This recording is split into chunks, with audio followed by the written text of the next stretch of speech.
morning and welcome again to Summit. It's a beautiful and calm and rainy Wednesday morning, and we are glad to have you join us on the program. I am Jumoke Michaels. Today on Summit, we'll be looking at the preferred antidote to fighting security in the Southwest. This was done by the Southwest governors yesterday in Ibadan.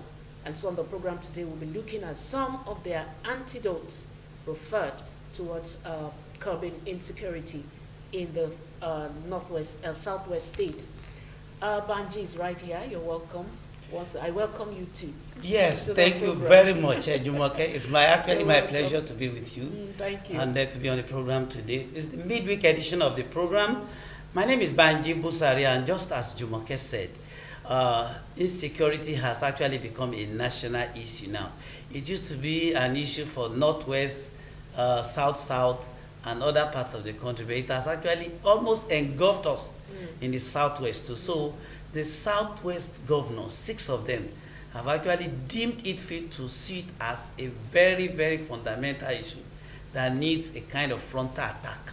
And that's exactly what they did yesterday in the security summit, which held in Ibadan. Of course, Governor Seyi Makinde was the host, and a lot actually came out of that summit.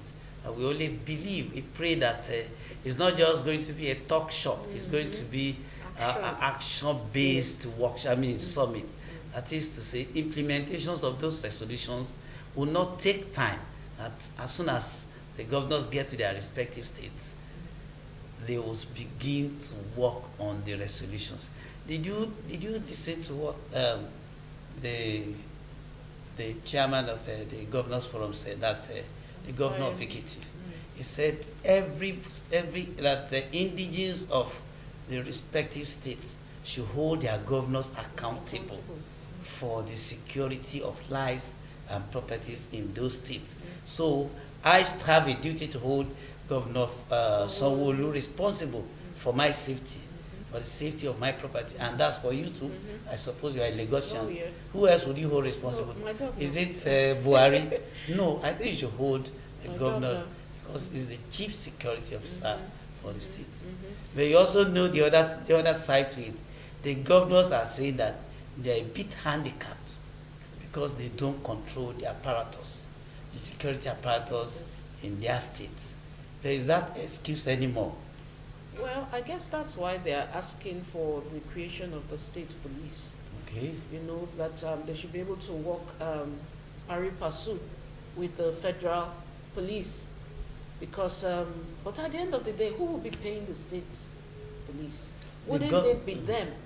Wouldn't it still be them, and won't it still come back to the same lack of funding to pay the state policemen? I do not think it should be an issue. It will only task the ingenuity of the governors in charge. Again, coming back to the issue of IGR. Coming back to the issue of IGR. It will take us a little further than where we are now. There has been a talk of true federalism. Did you see the Afeni Ferry group? Yeah, Afeni Ferry group with the visited president. The president yesterday. Of course, one of their demands that this government should be bold enough, courageous enough to actually allow true federalism to play. That's the only way forward. And when you talk about true federalism, we also talk about the disbursement, or let me say, the sharing formula of our resources. It used to be 52 and 48 for the states and the local government.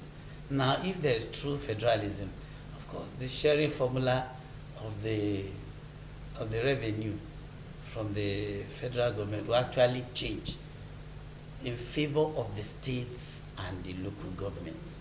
So that is to say, of course, their revenue too will go up, and it will help to manage and fund these additional responsibilities of security.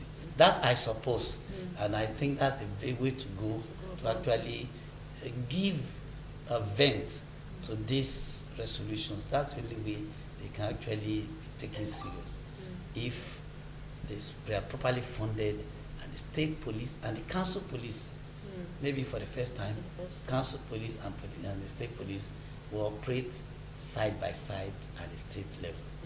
Well, I am just happy because for the first time, the Southwest governors put aside partisanship and are able to come together, united, presenting a united front to actually tackle this issue of security in the Southwest. I think it's a very good one, and it's a very good start. We need to commend that steps they've been able to take, because really, Oyo State is not an APC state, you understand? But for them to be able to come together like that with one voice, one mind to fight this issue of security is quite commendable.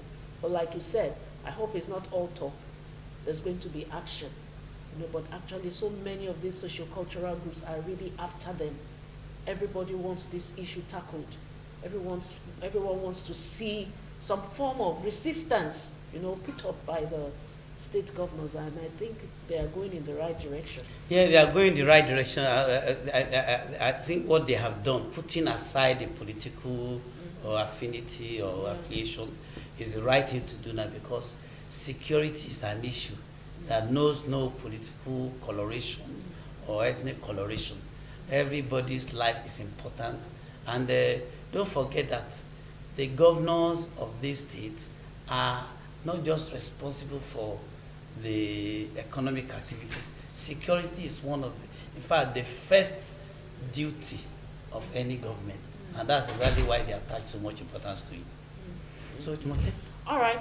Another trending story, let me just briefly talk about it before we bring on our guest, is the issue of the Senate president. Okay. Yeah, saying that their salary is actually 750,000. His own salary is 750,000, and he was apparently speaking for everybody. He generalized it, and then what about the allowances? He was and very he was silent, loudly silent about that. So showing us to the people that we should just settle with the 750,000. Is that what he was? Forgetting the fact that one of the senators in the last assembly, Senator Shehu Sani from Kaduna, actually came out openly and laid everything bare as to what each senator was enjoying and has been enjoying since the first assembly. I mean, the jumbo package that he said did not apply or was not applicable to this assembly. I think he has not told us the truth. Yeah, there's still a lot of things hidden in that in that issue. Well, that's one of the stories trending. But today we are centering our discussion, like I said, on the Southwest governor's antidote to security in the Southwest states. And we have a very renowned, in fact, I don't know how to describe it. Maybe when we return, I'll have the right words to introduce our guest this morning. So please stay with us. We'll be back after this break.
Welcome back. Good to have you still been there. Today we're talking about Southwest Governor's antidote on security. And joining us this morning, like I said, is someone that you want to listen to. A veteran. And, a veteran when it comes to political issues. And he's Mr. Debo Adeniran. See, I should call him a comrade. Debo Adeniran, the Executive Director, Center Executive for Chairman. Executive Chairman, Center for Anti-Corruption and Open Leadership, CACO. You're welcome, sir. It's my pleasure. Good to have you with us. Thank you for having me. I love to listen to you. Yeah? And I'm happy that I'm hosting you. Do you know I'm almost I tempted? appreciate that. I'm privileged to have you on the same side. Thank you. Yeah. You know, CACO is almost synonymous with anti-corruption. Corruption. Yeah. That's what the organization has stood for over the years. Yeah. And we thank God, but we will take a bit away from, of course, corruption and security too.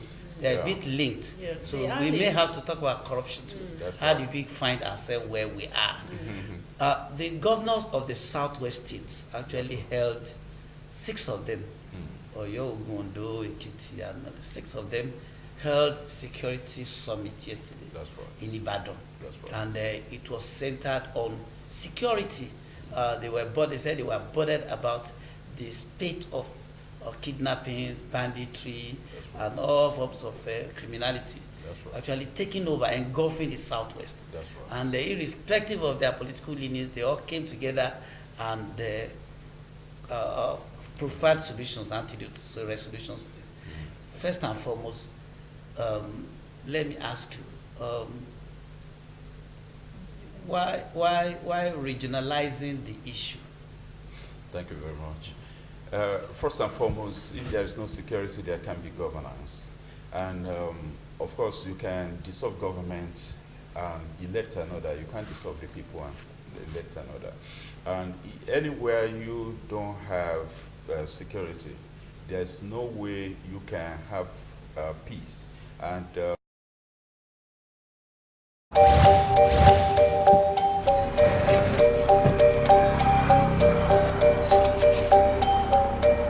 I just want your papers, please. Sir.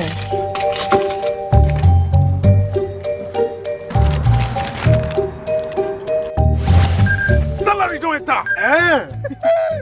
Yes, so. And month never even reach them. Na salary plenty, oh. No wonder I no gree collect Roger from my hand. Shut up, sir.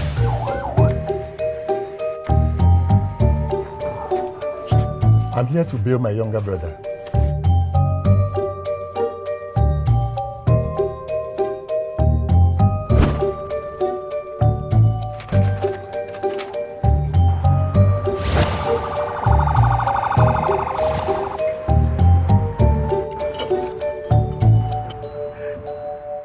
If it happen. happen. With good laws, Proper funding. Training. and cooperation, If it happen.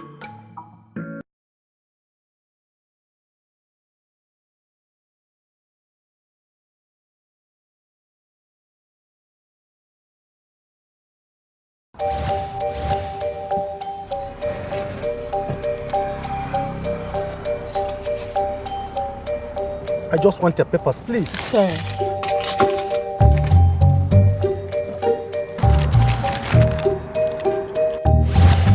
Salary don't enter. Yes, so. And month never even reach them. Na salary plenty, oh. No wonder I no gree collect Roger from my hand. Shut up, sir.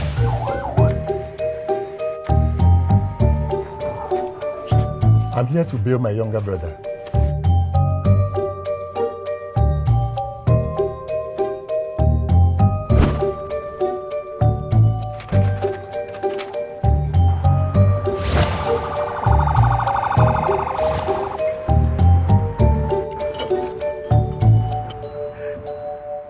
If it happen. happen. with good laws, Proper funding. Training. and cooperation. If it happen. All right, welcome back. We apologize for that break. All right, Comrade Debo Adeniro was trying to summarize on why the Southwest. yeah, I said, so we all know that the purpose of government is to secure welfare and security of the people. If there's no security, you can't even think of welfare. And if people's welfare are not well taken care of, there will be a state of anarchy.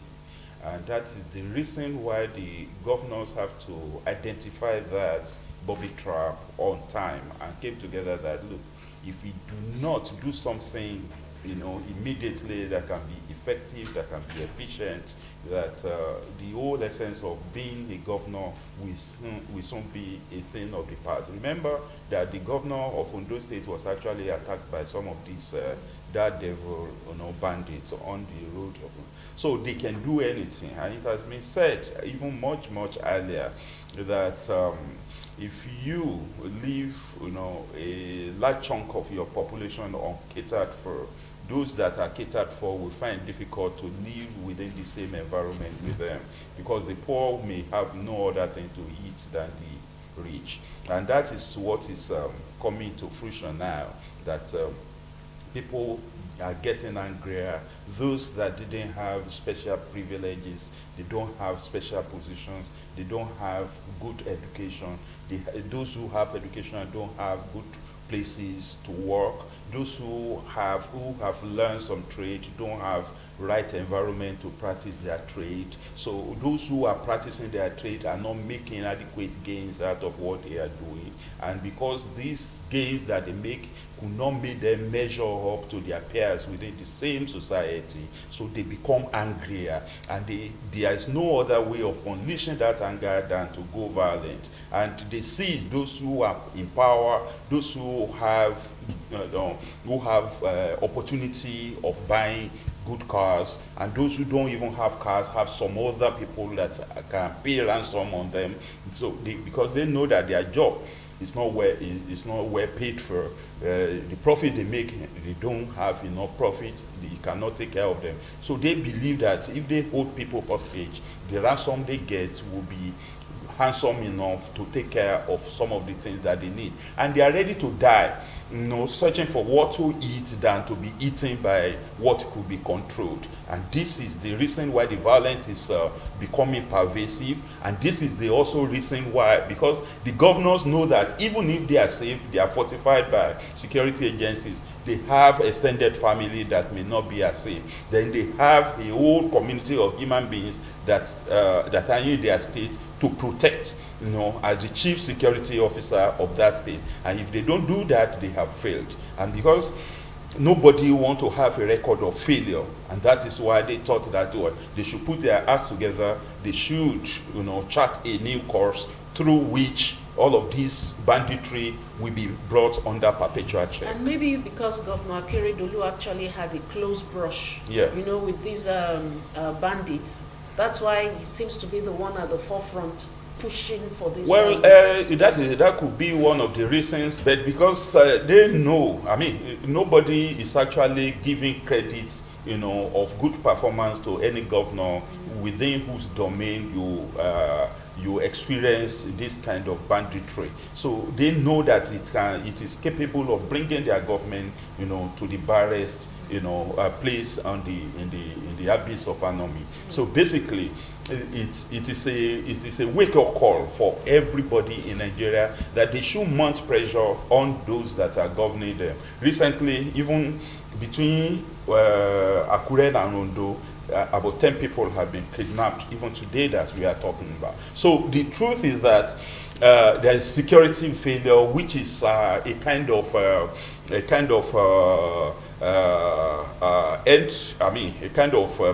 proceed of intelligence failure. That means that is also a product of systemic failure, okay? Because if you don't put security in position, there can't be welfare. If there can't be welfare, you can't have you can't have commitment, because those who are supposed to carry out the intelligence, those who are supposed to carry out the security thing, are not well motivated. There are no incentives to make them to want to confront death. As a matter of fact, some of them have been found to be conspiratory, to the acts of kidnapping, armed robbery, and all of those street, crimes. So basically, it is still the government that we are going to appeal to. They should curry the favor of the people. They should get the public will to implement their own laws. They should ensure that there is oversight. They play oversight functions on the security and intelligence agencies to ensure that they do their work the way they should do it. It is not complementary that the chief of army staff will say that the commitment of his own men are waning. That is an admission of failure in a way. Whether he said it or not, we all knew that. It has happened even in the days of President Jonathan, when the rank and file members of the Nigerian army had to protest that they could not confront the insurgents with bare hands because the equipment they have, the equipment that the insurgents have is far superior to theirs. So if there is no balance of terror, I mean, the balance of terror must tilt towards the government side. But if the tilts toward the criminal side, it means that the state has failed. And because of this, the president needs to actually act faster than he is acting, because it's spreading from one part of the country gradually to other parts of the country. Recently, they said they want to form vigilante group in southeastern part of the country, and those people are also resisting for whatever reason that is best known to them. Everybody is actually complaining of one violent attacks or the other, in the north, in the east, northeast, northwest, southeast, southwest, everywhere. Now, who is actually carrying out this banditry? Sometimes the politician will lay the blames on the opposition. Why should you allow the opposition to overwhelm you, even when you have all the paraphernalia of office and you have all the instruments of coercion and violence? Okay, you are the government is supposed to maintain a monopoly on instrumentality of violence. Why have they allowed it to go? Recently, some cache of arms and ammunition was found in a former governor's fortress, Arsenal, in his government house. What has anybody done about that? Even when the governor had lost his immunity status. And the same thing, if you go into other government houses, you are likely to find several cache of arms and ammunition. What is the central government doing about it? What are the security agencies doing about that? If they are not doing anything, it means that they are encouraging more, powerful, influential people to bring in more arms and ammunition to unleash terror on their perceived enemy. This is the reason why we seem to be at sea on what to do about brigandage in our neighborhood. Okay, thank you. The part of the resolutions yesterday, yes, were that one, the region would actually come up with some state police in the respective states. They also spoke about council police. These were things not known to our constitution. Now, how far do you think they can go in implementing these resolutions? And the chairman of Governors Forum has said each resident of the state, of the respective state, should hold the governor responsible for the security of the state. Can the state police be a reality? Can it actually come to fruition? Or is it just a talk show? Or they should leave it for local vigilantes. How realistic are their resolutions? The violence on our hands is beyond the tokenism of a state police or no state really? police. Yes, it is. It has to do with military action. Okay, serious intelligent gathering, serious, security activity going on. They have to recruit, ordinary people. No, we are talking of kidnapping now. The kidnapping, of course, is beyond the state police. Really? If you, of course, if you get the stories, as told by those by the former victims of kidnap, you see the kind of sophisticated weapons that they said these people are holding, and it is not because they are not cerebral. They claim that many of them spoke, Queen English fluently and all that, even in the jungle. And they also tell the story of what technology they use, that their victims, will be told that look at the person that they have just called. That is, if he goes to the police, this is what going to happen to him. And because their network is everywhere, so it is just that they have amassed so much,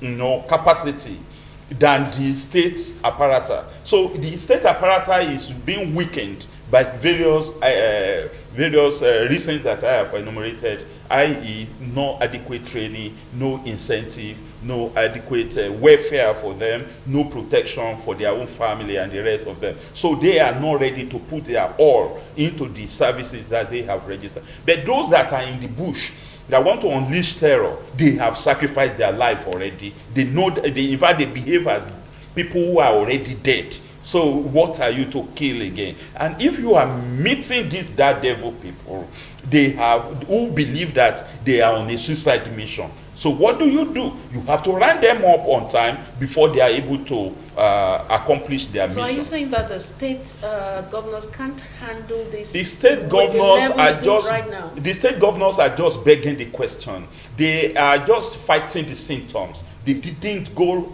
deep root. I mean, they didn't go into the roots of the cause of this thing has started several decades. If you are talking about the root cause of this yes. anarchism, yes. It goes beyond you have also spoken about how to tackle insecurity. Exactly. You have not really discussed those root causes. The root causes have been there since a very long time. Inadequate, implementation of curriculum in primary and secondary schools. So the foundation that were built for our children are too weak for them to be self-reliant. So if they see themselves as failure at some stages, only very few of them are able to succeed through the dint of hard work. How much hard work can you do in the kind of environment you find yourself? So even with the bad education that they were given, dilapidated education, they grew into a dilapidated society, a society that is hostile to those who have been denied the benefit of their childhood. Okay, now these people now have a brutalized mind. Okay, the mind that has been brutalized, nobody is assuaging their anger. So that is what they are unleashing on the society.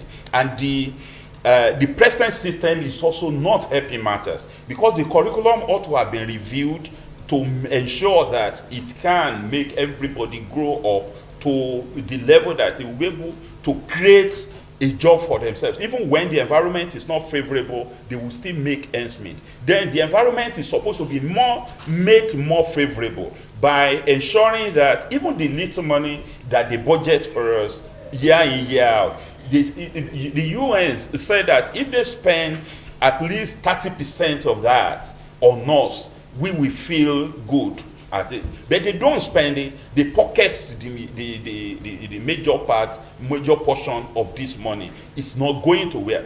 Now, we are talking about road. I have been on the road for more than 3 hours, for a journey that is less than 40 minutes ordinarily. Okay, what are the causes? It is not breakdown of vehicles. It is because there are fair portions of the roads. Even what you call expressway is no longer good for even cycles to move through. So all the roads I pass through from Sango, from Ijoko to Sango, up to here, everywhere is bad. And we budgeted money for these things day in, day out. The light, how much light? Just now, there was a power failure in the oil studio. So what is the cause of that? It is governmental failure. Ordinarily, power should be something you can take for granted, because we have several sources through which you can draw power. But because some people are profiteering from our own miasma, that is the reason why they will not allow the power to work. People are still sleeping under bridges. Why is this so? It is because those that are put at the helm of power do not have a clue on how to do it, or outrightly sadistic. Sorry, let me ask this question. Yes. From the facts that you have, are you trying to say that most of the people involved in this banditry and herdsmen clashes and all that are actually Nigerians and not foreigners like we are made to believe? My sister, I don't care whether you're foreigners or... Because you said... No, you said largely this is the root causes. The thing that most of them are natives of this country. They understand the nooks and crannies. They understand the geography of everywhere in this country. They also carry out their own studies. They carry out their own trainings. They have what they have what the intelligence agencies and security agencies are thinking. They have information from them. They have been able to hack into their arsenals. They know what they are doing, and that is why why some people are leaving excuses, making excuses that, it might be the opposition. If no stranger will come to your country and understand geography better than you do. Now, those who are kidnapping, they have kidnapped about 10 people within Ondo and Ekiti State today. Now, how did they get there? Okay, even the so-called herdsmen are not so violent in nature when you meet them. Those that are doing it, they are just doing it in the name of herdsmen, because victims of kidnap have told us about the kind of technology deployed by these kidnappers, even in the recess of the jungle. So some of these things is beyond excuses that they are foreigners. How did they come to the country if there's no systemic failure? But I tell you, most of them are Nigerians. Of course, those that have been arrested so far, not many of them are. There's no way foreigners will operate without the collaboration of the natives. That's exactly why most of them are Nigerians. Okay, they bear Nigerian. Even the so-called herdsmen, many of them bear the southern names. Okay, many of them speak Yoruba or maybe southern languages so fluently, and you know that if they are not born and bred here, they have stayed here for so long enough to understand everything about their culture, about our value, about our strength, about our capacity, and the rest of them. So they know. They also have studies how they can circumvent whatever antidotes we have towards all of these things. So basically, they are majorly Nigerians. They are majorly Nigerians. Yeah. Yesterday at the summit, we saw different organizations, institutions. I saw traditional institutions. That's right. I saw the Obas from the Southwest. Yes. And the question that actually came to my mind, the perpetrators of these acts lived among us. And the Obas are also custodian of the affairs, of culture and the lives of their people. So, would this thing have succeeded without the collaboration, connivance of our people? It is you and I know 3 weeks ago, a cleric from Ondo or Ekiti State actually staged his own kidnap. So, do you think these things are real? They are true reflections of the failure of governance, or people are They are, first and foremost, if the intelligence arm of government is at work, they will have nipped all of these things in the bud. They will have monitor movement, strange movement. Interior part of Ondo. There is nowhere the security. Forests. Look, there are security agencies even in the forest. Okay, the forest guard. What are they doing? Okay, so. Our security agencies, they budgeted money for hovering around the country in helicopters and the rest of them. What are they doing up there? The truth is that they are not ready to do the work, or they don't have enough training to do the work, or they don't have enough equipment to do the work, or they don't have enough incentive to be committed to doing the work. Okay? That is the thing. And I told you about the anger of the people. The government is not reaching out to the people. They are not calling the people's trust. So the people has lost confidence in the capacity of government to protect them or to cater for their welfare. So people are already losing the confidence that the government can protect them against attack from these brigands. So this is why a lot of them are engaging in self-help. Self-help is to just say that instead of me dying of hunger, let me go out there and die in the battlefront, because they see it as a battle of their life. Survival of the fittest. So basically, what the government needs to do is to kind of harness public will, get the people to their own side. They should provide information that will be useful. I mean, the people should provide information to the security agencies, but they can't provide information if they think that you are going to misuse the information that will boomerang at the end of the day. So if the police that you are talking about, even if you have, household police, they are still part and parcel of the same society that has been disorientated. okay, whose sense of value has gone down the drain. The sanctity of human life no longer mean much. It is even the same police that committed the worst murders around. They committed rape. They committed this kidnap that we are talking about. And AIG the other time was arrested among the kidnappers. Okay, fake, so fake one. Whether it's fake whether it's but he got the uniform anyway, and you know how many what do we call it, consignments of. Are you establishing the fact that there's a connivance between the security forces and the kidnappers? What I'm saying is that the society has been polluted generally. It doesn't matter what level, what stratum of the society you find yourself. Even those in the security agencies are not given adequate incentive to want to commit their life to this job. So some of them also, maybe because of the same anger that the people unleash on the society, also give out information to compromise. They compromise their integrity. Because you see, conscience is a function of your environment. It's not something that is stone cast or God given. No, conscience is what you experience and what your internal mechanism told you. Okay, so in places where they are cannibals, killing people for food will not mean anything to them. So when you talk about conscience, so they have mortgaged their conscience to those needs that will make them to survive the odds that they find in the system. And right. The system is the only organ that can rejuvenate, the society. And if the society is not, if that's adequate steps is not taken on time, it's going to be fair. The battle is going to be fiercer than what we are witnessed, and we don't know who can be conceived. All right, now, if you're saying that the Southwest governors, yes, the direction they are going is not actually appropriate with what is on ground, no. What do you think the follow-up step should be from them? The follow-up step, the first thing they should do is to do a conference, of maybe they have done what we call it now, development agenda for Western Nigeria. They should call a conference of the people of southwestern part of the country.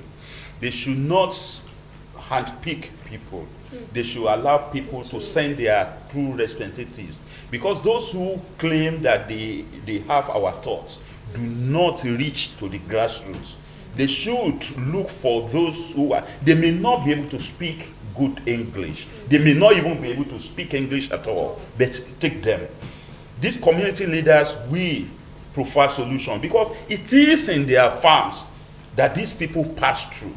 It is in their forests that they make their hideout in. They have their camps where people also notice. It is because of distrust between the people and government that does not encourage them to provide information. But they do that conference, they get information from where it belongs, they set up, a kind of maybe a task force that will get information from time to time from this grassroots and pass it to a newly trained, retrained security and intelligence agencies. Not state police. Not the state police. You see, the state police can compound the problem. It is not that it's bad in itself. The state police are to maybe the regular things, identify somebody who's breaking into somebody's house, somebody wants to commit suicide, they bring him back and all of. These are just regular things. It is not, the problem with the